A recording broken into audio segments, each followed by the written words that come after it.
Ilocos empanada na very crispy, mainit-init pa, tapos paliliguan mo ng suka at ipapares sa pansit kabagan. Yung very saucy, tapos yung sahog talaga niyan ay igado, and then for dessert we're having some royal bibingka. Pero hindi tayo nagbiyahe ng norte ha, dito lang yan sa San Fernando, Pampanga. This is Sengson Ilocos Empanada, Royal Bibingka and Delicacies. Open sila 24 hours. Located yan sa Dolores, katabi ng Granny's Bakery. Available din sila sa GrabFood and Foodpanda. Madalas ang mga pumupunta dito drop and pick lang ng order, pero meron din naman silang dine-in. Yung Ilocos empanada nila, vegan longganisa talaga ang laman sa loob. You can watch them make it fresh right in front of you, tapos kakainin mo yung mainit pa straight out of the fryer. Pati pansit kabagan will be made as you order. Naku, ang dami ko pa namang friends na taga norte na nagtatrabaho sa Pampanga na talaga namang naho-homesick na. Kaya for sure, cravings nyo na rin itong mga pagkain na to. So ano pa bang hinihintay natin? Kain na tayo hanggat bagong luto pa.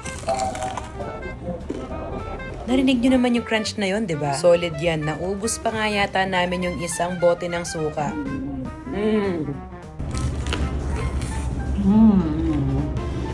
Ikaw ba, ilan yung kaya mong ubusin na Ilocos empanada?